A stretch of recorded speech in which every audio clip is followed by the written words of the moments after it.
শ্বশুরবাড়িতে একসঙ্গে থাকতে গেলে নিজের ইচ্ছেকে বাদ দিয়ে সবার ইচ্ছের দাম আগে দিতে হয়। সে তো আপনারা সবাই খুব ভালোভাবেই জানেন যারা যারা একসঙ্গে থাকেন। হ্যালো এভরিওয়ান, সবাই কেমন আছেন? আশা করছি সবাই খুব ভালো আছেন আর আমিও ভালো আছি।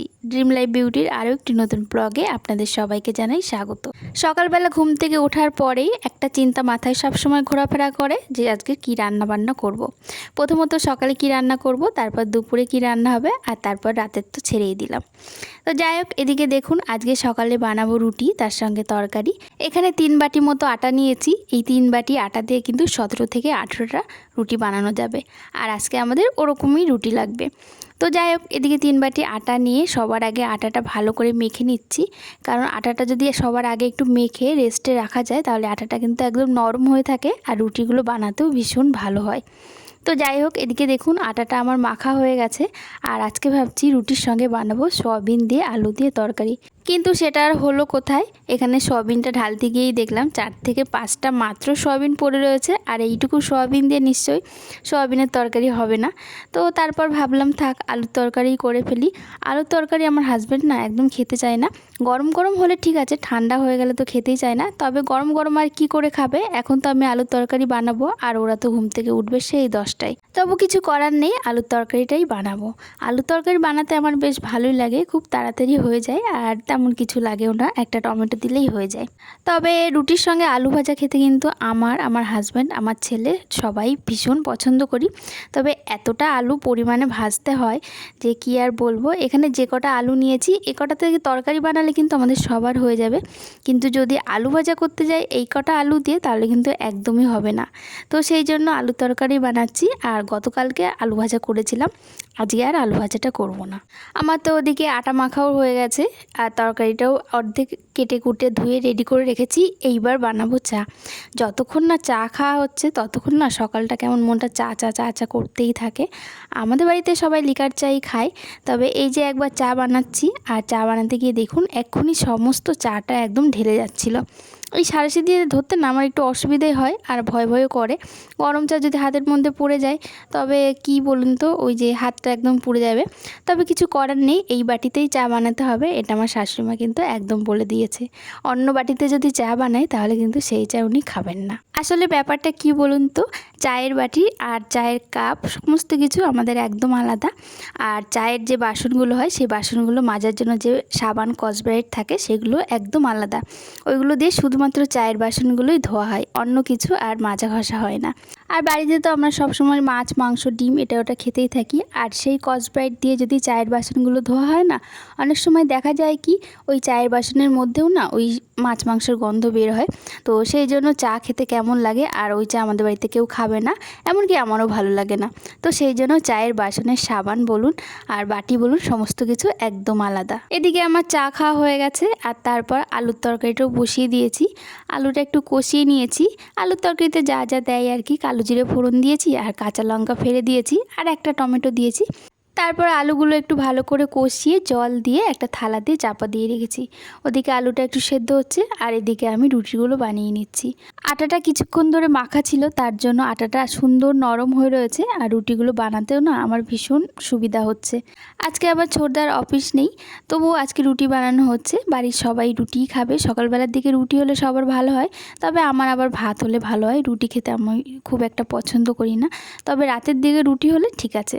তো যাই হোক, এদিকে দেখুন আমার রুটি বানানো হয়ে গেছে আর এইটুকু টাইমের মধ্যে কিন্তু রুটি বানানো হয়নি। এখানে আমি 18টা রুটি বানিয়েছি আর 18টা রুটি বানাতে কিন্তু অনেকটাই সময় লেগেছে।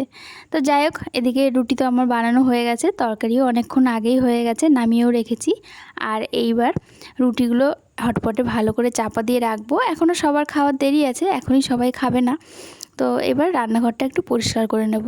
আর রুটি বানালে তো জানেনই, রুটি বানানোর সময় এই যে আটাগুলো চারিদিকে ছড়িয়ে ছড়িয়ে পড়ে, গ্যাস চারিদিকটা অনেকটাই নোংরা হয়। তো সেগুলোর সাথে সাথে যদি পরিষ্কার করে না রাখি, পরে যদি জল পড়ে তাহলে কিন্তু আরও বেশি নোংরা হয়ে যায়।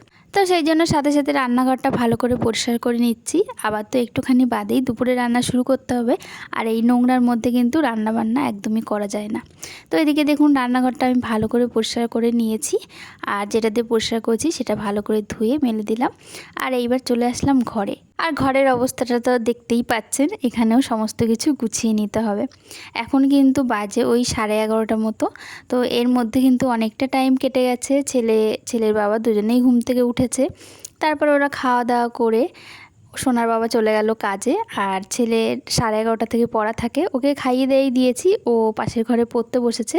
আর এখন আমি বিছানাটা গুছিয়ে নেব। আজকে একটু বেশি দেরি হয়ে গেল বিছানাটা গোছাতে। তো যাই হোক, কী আর করা যাবে, এখনই গুছিয়ে নিই, তারপর তো আবার দুপুরে রান্নাবান্না আছে। সময়ের কাজ যদি সময় না হয় না, পরে করতে ভীষণ বিরক্ত লাগে। যেমন এই যে বিছানা গোছানো, অনেকটা বেলা হয়ে গেছে, এখন বিছানা গোছাতে বিরক্তই লাগছে। সকাল সকাল ঘুম থেকে ওঠার পর যদি বিছানাটা গুছিয়ে নেওয়া যায় তাহলে খুব ভালো হয়, কিন্তু সেটা আর আমার হয় কোথায়। সবাই তো ঘুমিয়েই থাকে, তো আমি একটু আগেই উঠে যাই, আর ওরা ঘুমিয়ে থাকে, ওদের ইচ্ছে মতো ঘুম থেকে ওঠে। তো তারপর আমাকে বিছানা ঘর এগুলো সব গুছিয়ে ঝাড় দিয়ে নিতে হয়।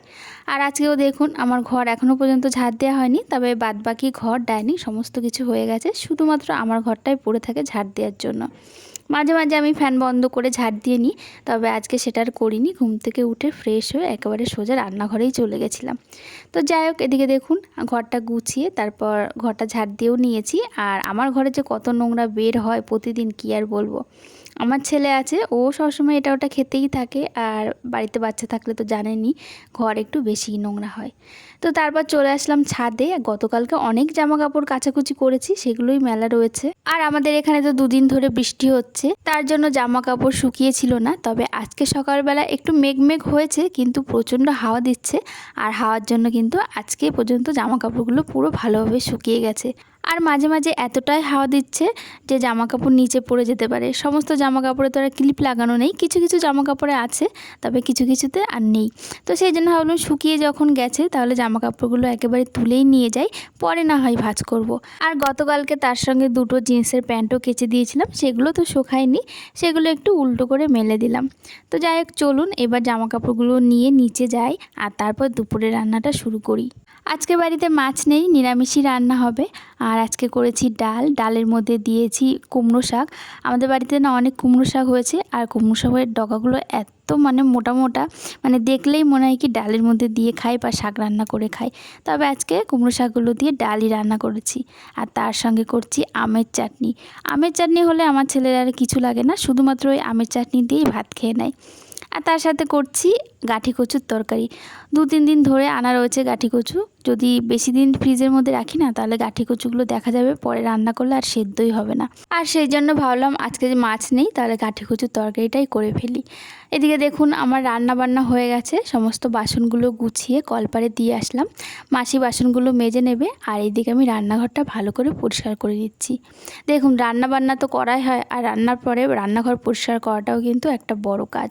এদিকে রান্নাঘর পরিষ্কার করে স্নান করে চলে এসেছি। একটু তাড়াতাড়ি স্নান হয়ে গেছে, তার কারণ আজকে একদম জামা কাপড় কাচাকুচি করিনি। গতকালকে যেহেতু অনেক জামা কাপড় কেচেছি, ওই জন্য আজকে কাচাটা বাদই দিলাম। স্নান করে পুজো দিয়ে নিয়েছি, আর পুজোর ভিডিও তুলতে পারিনি, কারণ সবার সাথে একসঙ্গে থাকতে গেলে সব কিছুর ভিডিও সবসময় করা যায় না। তো যাই হোক, এদিকে ভাত বেড়ে নিয়েছি, আমার আর মাসির দুজনে মিলে খেতে বসবো একসঙ্গে। বাদবাকি সবার খাওয়া হয়ে গেছে, ছেলেকে তো আগেই খাইয়ে দিয়েছি, ও খেয়ে দিয়ে ঘরে এখন শুয়ে শুয়ে টিভি দেখছে, আর এখন আমরা খাওয়া দাওয়া করবো।